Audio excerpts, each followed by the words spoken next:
Bismillahirrahmanirrahim. Assalamualaikum warahmatullahi wabarakatuh. Baiklah anak soleh dan soleha, pada kesempatan kali ini Abi akan menjelaskan materi pendidikan kewarganegaraan yang selanjutnya. Dimana sebelumnya kita sudah mempelajari materi tentang musyawarah. Tujuan pembelajaran kali ini, setelah melakukan pembelajaran diharapkan siswa mampu yang pertama, mengidentifikasi perbuatan menolong orang lain. Yang kedua, menyebutkan manfaat gotong royong. Yang ketiga, mengidentifikasi pengalaman hidup sederhana. Dan yang keempat, menceritakan pengalaman bergotong royong di sekolah. Pokok bahasan yang akan kita bahas ialah yang pertama, sikap tolong menolong. Yang kedua, gotong royong.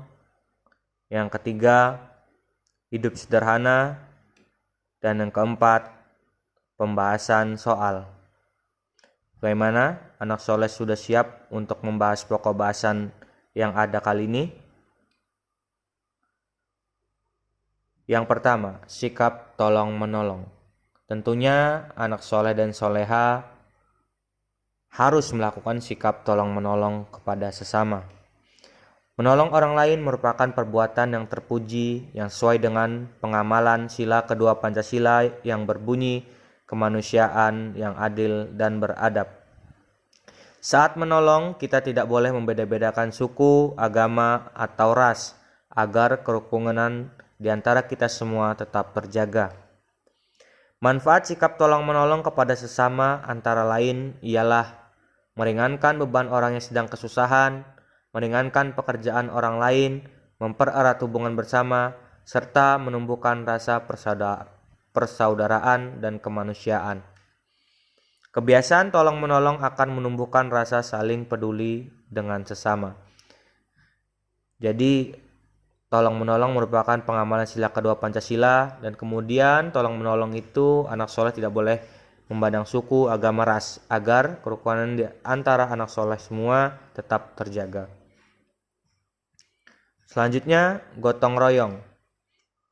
Gotong royong merupakan salah satu wujud dari kegiatan tolong-menolong di masyarakat. Gotong royong adalah kegiatan yang dilakukan bersama-sama untuk mencapai tujuan bersama. Manfaat gotong royong ialah menumbuhkan sikap tolong-menolong kepada sesama, menumbuhkan sikap tanggung jawab, menumbuhkan sikap peduli terhadap sesama, menumbuhkan rasa persaudaraan dan kebersamaan, serta menumbuhkan rasa persatuan dan kesatuan.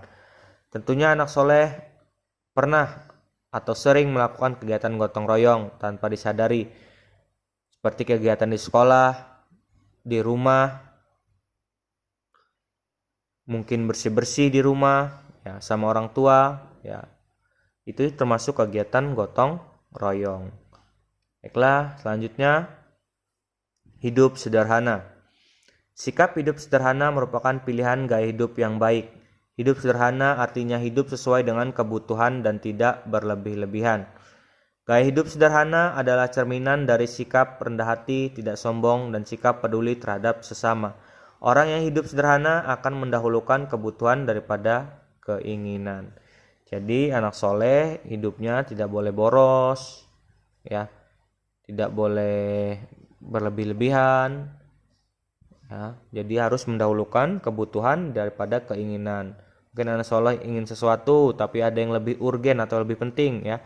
Anak soleha dahulukan yang lebih penting. Baik, selanjutnya ialah pembahasan soal. Soal nomor 1, mengapa kita harus saling tolong-menolong tanpa harus membeda-bedakan? Ya. Jadi kita harus tolong-menolong tanpa harus membeda-bedakan, itu karena agar terciptanya kerukunan di antara kita. Ya, jadi kenapa sih anak soleh dan solehat jika tolong-menolong tanpa harus membeda-bedakan laki, perempuan, ya, suku Jawa, suku Lampung, ya, tanpa harus membeda-bedakan. Kenapa? Itu agar kita saling menjaga kerukunan di antara kita semua. Selanjutnya soal nomor 2. Tuliskan 3 manfaat gotong royong. Yang pertama, menumbuhkan sikap peduli terhadap sesama. Yang kedua, menumbuhkan rasa persaudaraan dan kebersamaan, serta menumbuhkan rasa persatuan dan kesatuan. Itu beberapa manfaat ya, tapi anak soleh diperintahkan untuk hanya menulis 3 manfaat saja. Selanjutnya, Andi dihadapkan pada 2 pilihan antara harus menabung dan membeli sepeda baru. Sedangkan Andi masih memiliki sepeda yang layak pakai meskipun ia sudah lama membeli sepeda tersebut.